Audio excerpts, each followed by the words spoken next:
All right, well, good morning. Well, it's been a couple of weeks and I haven't really done anything major, so I haven't posted up any videos. But I'm back on this thing today. This morning, I put the engine in, or I installed the actual engine. I took the mock-up block out and installed the actual engine day before yesterday.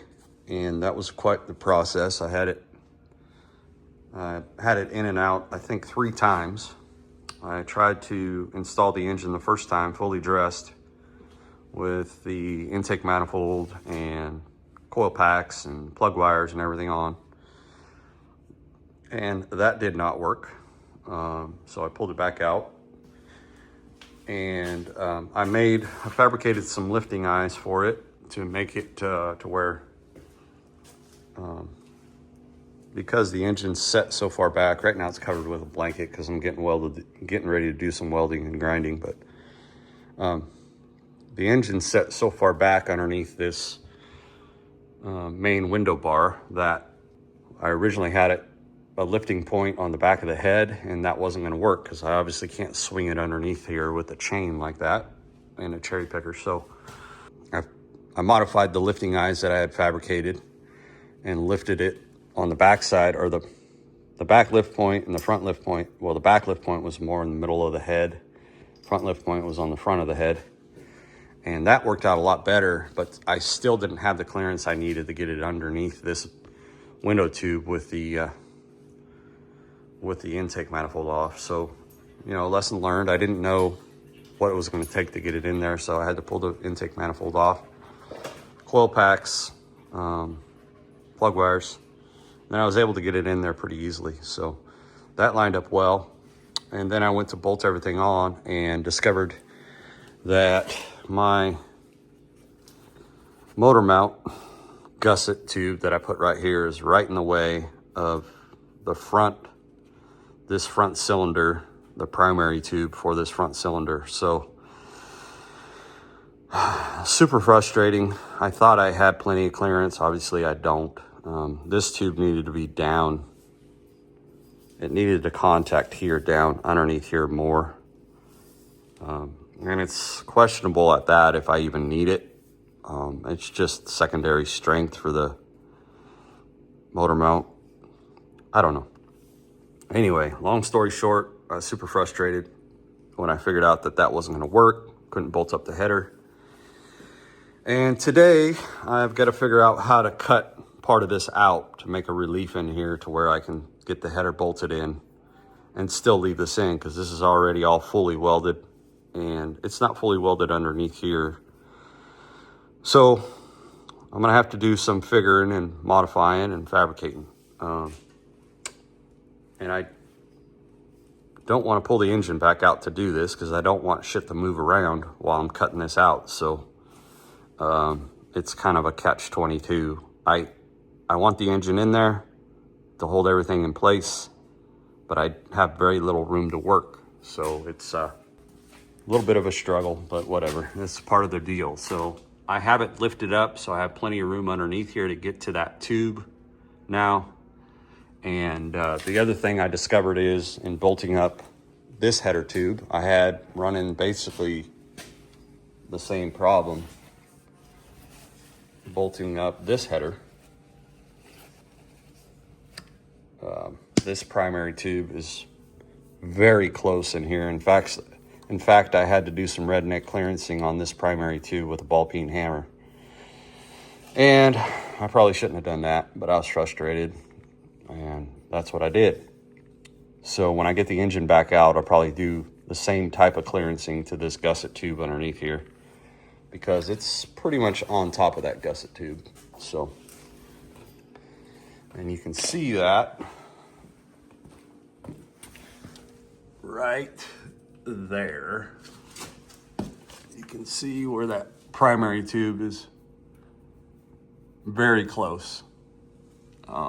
So lessons learned. The lesson here, what did we learn? Or what did I learn? The lesson here is when you're doing these gussets and things like that, do it with a fully dressed engine in place. In other words, heads and headers.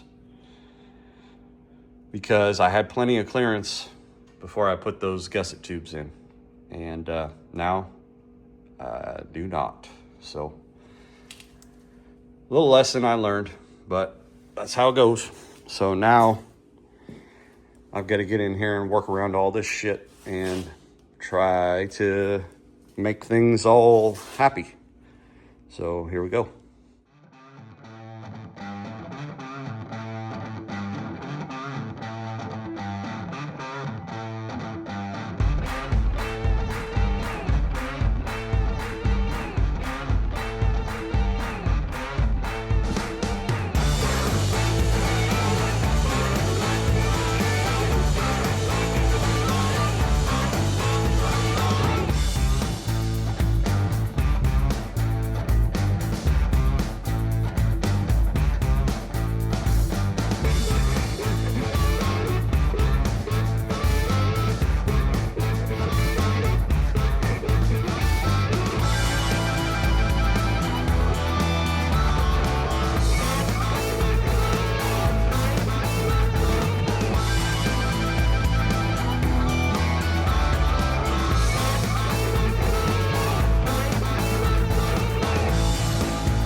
All right, well, this is what we got. So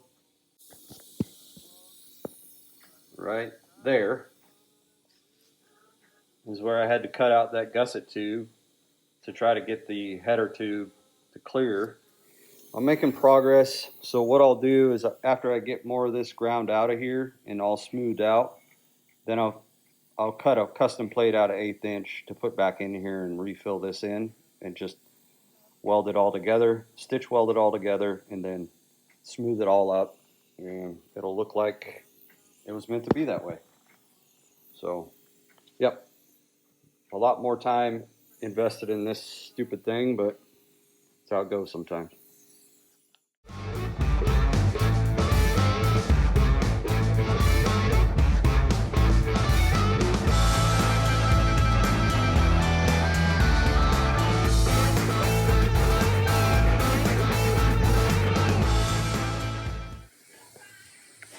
All right, well, mission accomplished. It's kind of dirty in there. There's still some welding I need to do, but I just cannot access it with the engine in the way. But you can see the relief that I cut in that tube. There's still a little gap in there that I got to fill in. But now we should be able to get the header bolted up, and I don't know. Is it necessary? Probably not. But I was on a mission, and this is what we got. So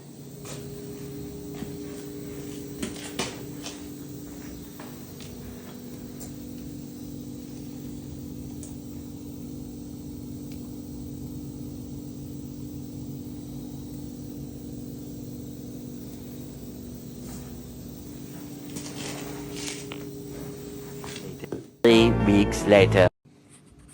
all right, well, here we are. It's a beautiful morning, and now that we struggled to get the headers in, I went ahead and I cut these plates that are on the back. They're just temporarily bolted on the back of the heads, and these are going to be the base for my head support. They're going to go up to here to a bush sleeve. There'll be a tube come off here up to a bush sleeve that's going to attach somewhere in here. But before I do that, I'm gonna tackle trying to get an exhaust in here, start custom making exhaust.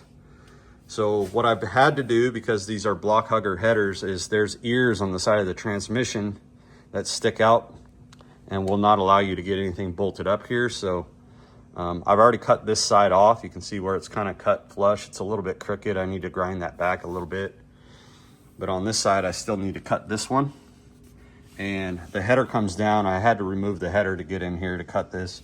But the header comes down and it gets pretty dang close to the carrier bearing here. So it's going to be tricky. I'm going to have to use this 90 and come up like immediately out of the header and then wrap around the bell housing here. And it'll probably be something like that. But it's going to be a lot of fitting, and I've never done exhaust before like this, so it's going to be a whole learning experience. And you guys will, if I have the patience to record everything, you guys will come along with me and see all the struggles, I think. So here we go.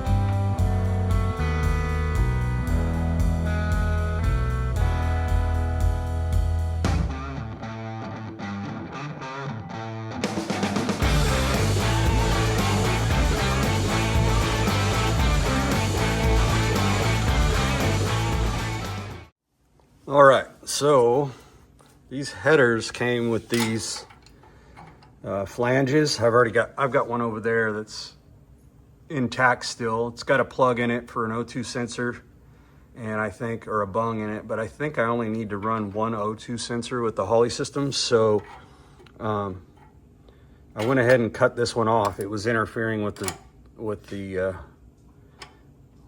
carrier bearing anyway. So I cut this one off. And I have a bunch of mandrel bends, and I have this 90-degree mandrel bend, and I'm going to bolt this up right here as I needed a 90 to come up. I'm going to go up, I'm going to go over the transmission, and then I'm going to merge the two with a Y collector over on the other side. I'm going to attempt to make my own, but for right now, what I need to do is mark this where I want it, and then go ahead and tack weld it together.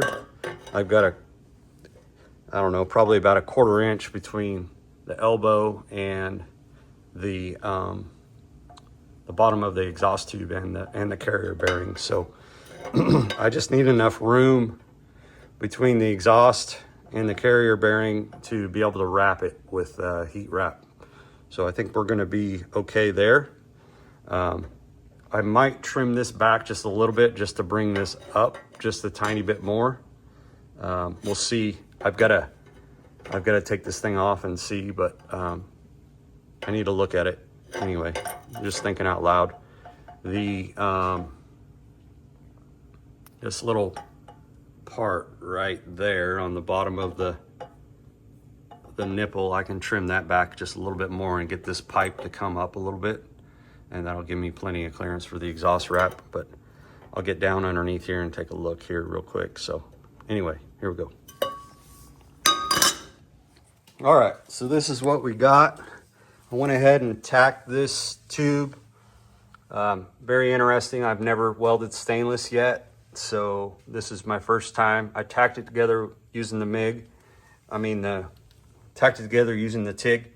Anyway, so this is kind of what I'm thinking. I've got this 45, and I'm thinking I'll put the 45 kind of like so. I'm trying to hug the transmission as much as I can so it's down low. And then I was thinking, well, before I figure that out, what I need to do is probably tie in over on the passenger side and get that going so I know kind of where I want to land this. I want to try to keep everything sort of as close to the transmission as I can.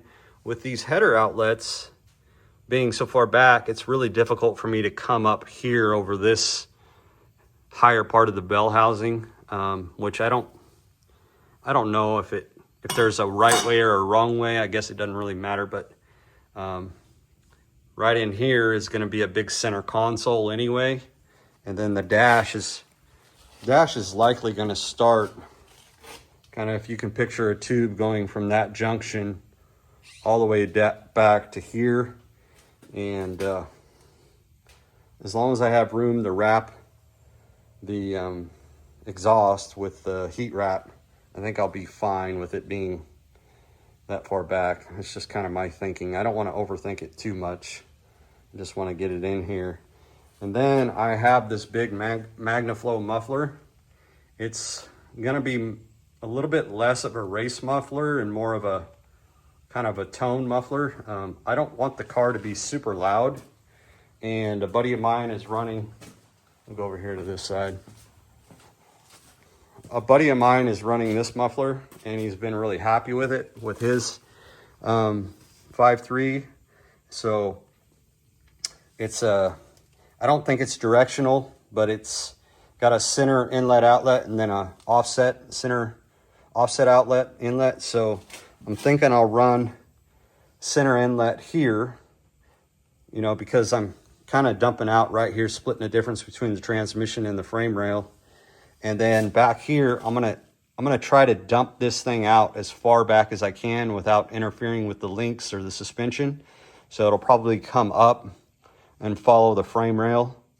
I guess it really doesn't matter because, well, anyway, thinking ahead, I'm probably gonna come up and then try to follow the bend in this frame rail and just kind of dump it as far back as I can, probably be somewhere over in between the link and the drive shaft going straight down. I do know from my other buggies that when you're going slow, the further back you have the exhaust outlet, the better, because the exhaust tends to catch up with you in the cab, and I don't want that. So anyway, yeah, just sort of thinking ahead. Maybe I need to go ahead and get this tacked in and get a tube established here and maybe figure out where this muffler needs to sort of hang. And then that way I can tie this in and do a merge, like a Y-pipe merge. And I want to do like a long sweeping merge in here. So I've seen it done on YouTube videos. That's about as close as I've gotten to it. So this is going to be interesting. Okay, this is where I'm at. The time-lapse camera right here, battery died, but so I've got this tube in here. I'm going to extend this tube out. This had a 45-degree bend in it, and I've got it tack welded to the header outlet. I'm going to extend this tube outward this way and put the outlet on the muffler back this way a little more. And then once I get that sort of in there, the muffler OD is a slip fit for this tubing, so I can just slide it on there. And so I have a kind of a distance front to back of where the muffler will be.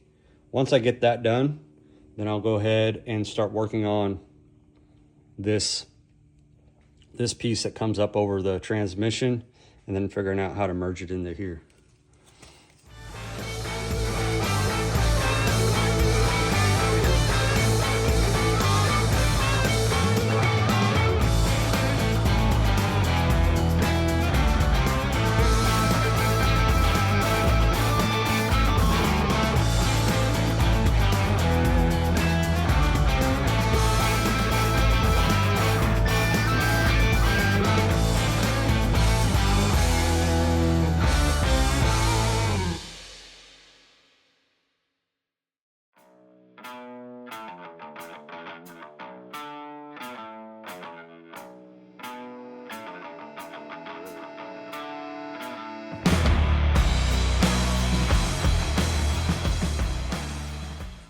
All right, so what I've got is I've extended this tube out. I've got this pretty long addition in here. I'm going to move this muffler back in this way so that I can kind of get it. I don't know, for some reason I feel like the transmission or the exhaust pipe kind of being kicked at an angle. I don't know if I like that. To my eye, or I don't know, OCD or whatever it is, it seems like it should be parallel to the frame rail. I guess it doesn't really matter.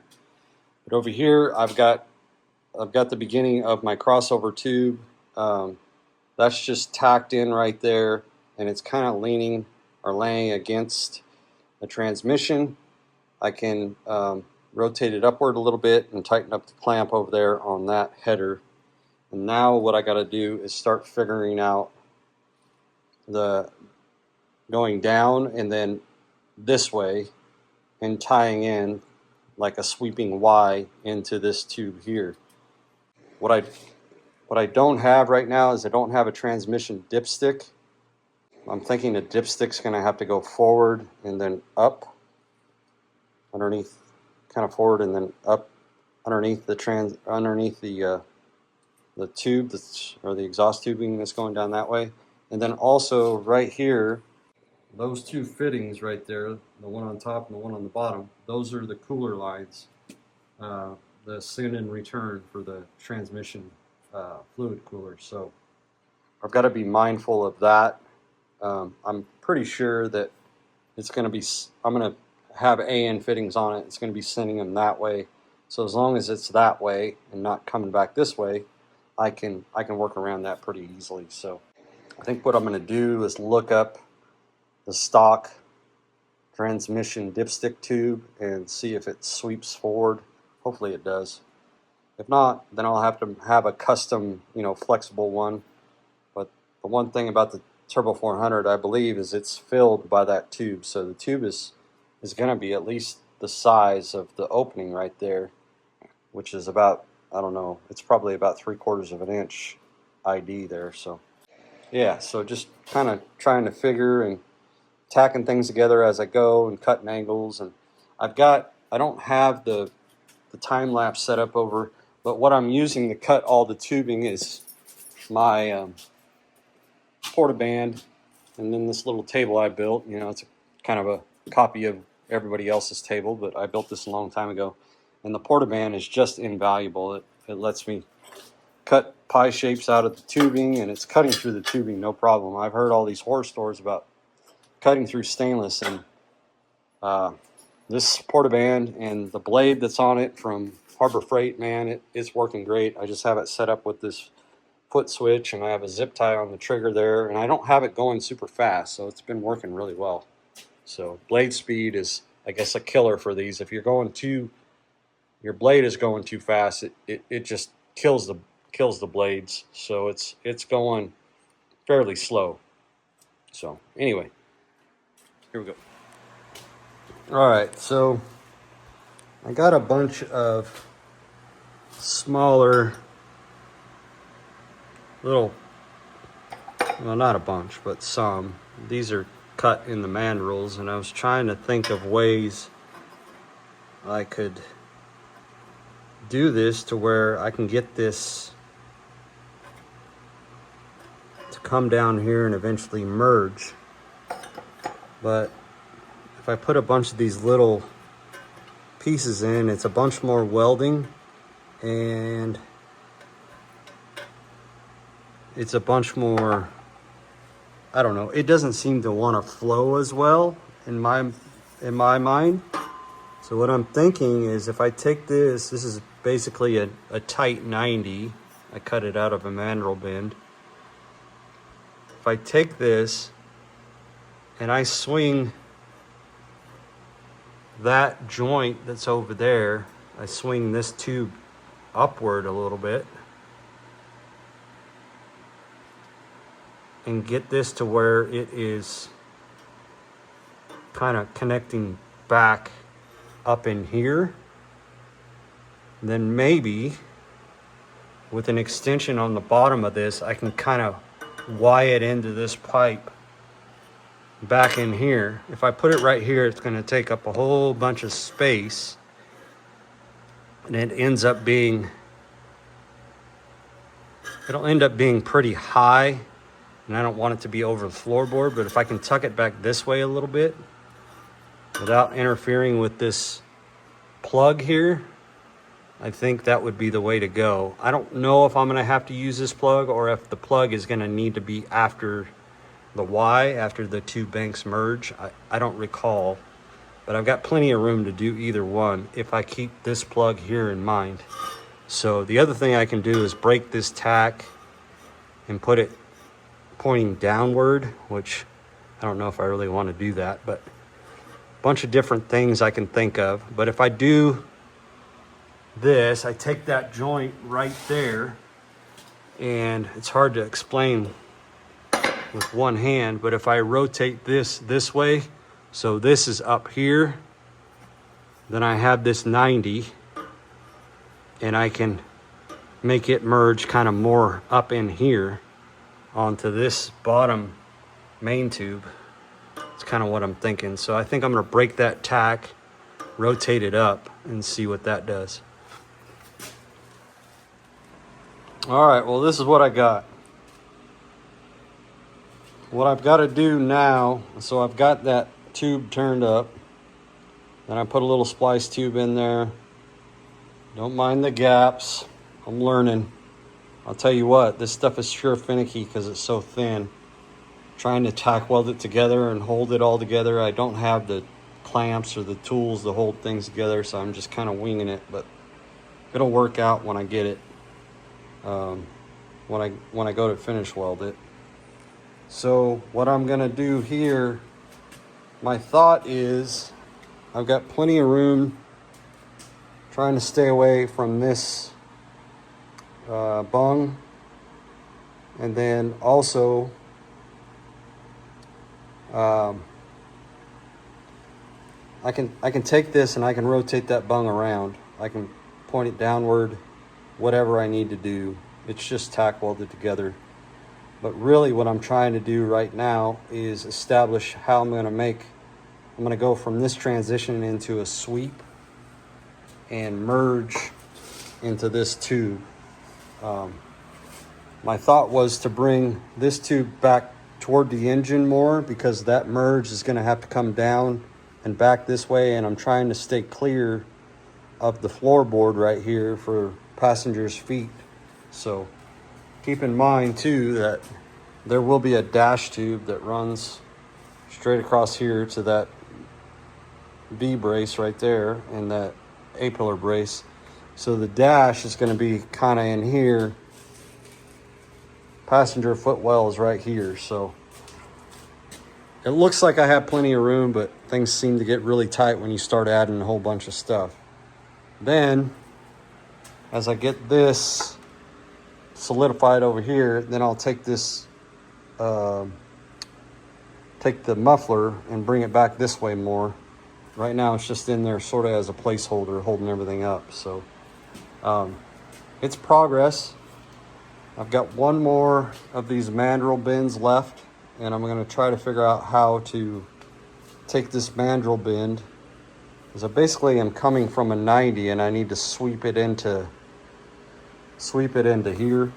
I might do some research on YouTube and see how people are doing Y-pipes. It's been a while since I've looked at anything like this, so I think that's what I need to do, is figure out how to make a Y-pipe right here, or just research how to make a Y-pipe. I have ideas, but right now this is pretty rudimentary. It's going straight down into there, and I want it to come down and just kind of sweep this way. So anyway, it might be, I don't know. We'll see. We'll see what I come up with. All right, I'm gonna have to wrap it up for the day, but I just cut this mandrel bend, cut this long cut in it. And what I'm thinking is it's gonna kind of go like this here. So what I'm thinking is I'll get this to fit up better on this Y, and then, well, this seam here, because it's pretty gappy. So I'll get that to fit up better, and then once I get that to fit up better, I'm gonna slide this way, and then I'll figure out where I need to cut the U-bend right there to join it up to the down tube, which is right there. It's kind of hard to do this with one hand, but you get the idea. So I'll get this joint in here fit up better, so it just it saddles right onto there, and then I'll slide it this way and figure out where I need to cut this U-bend and then where I need to cut this tube, and hopefully will be golden. The main thing is going to be making it to where I can get in here and tack weld this together while it's all bolted up, and try to put as many tacks on it while it's bolted up. I need to do my research and see about this bung. If I need to use this bung, then I'm gonna rotate that around so I can access the bung a little easier. It doesn't even need to be rotated, but maybe 10 degrees this way. And then that way, I've got plenty of room for my transmission cooler lines to come through down in here. And then I looked at dipsticks, and the dipstick will run underneath here and then up the back of the head. So should be okay there.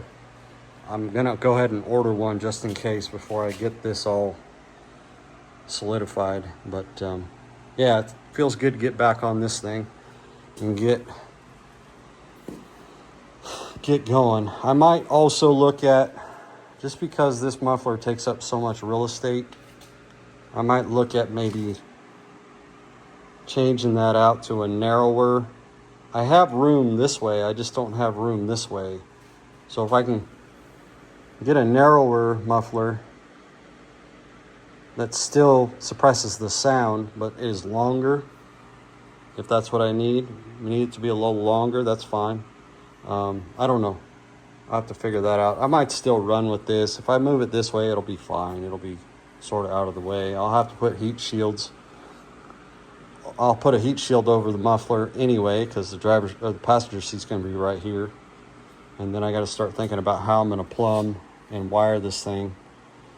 Fuel line. I don't want fuel line to run down this side where the exhaust is. I got plenty of room on the side of the tube to run other lines. I could run coolant lines and whatnot, but fuel line's got to run over on that side, and it gets really tight over there. But I'm thinking if I go right to about where that carrier bearing is and then come up, because the fuel rail is right over there. So just sort of thinking ahead on that. But anyway, thanks everybody for watching. It's been a while since I posted anything. This one is probably going to be a long one, because I'm going to post up the struggles I had with mounting up the headers, but it's all good. All right, see you guys on the next one.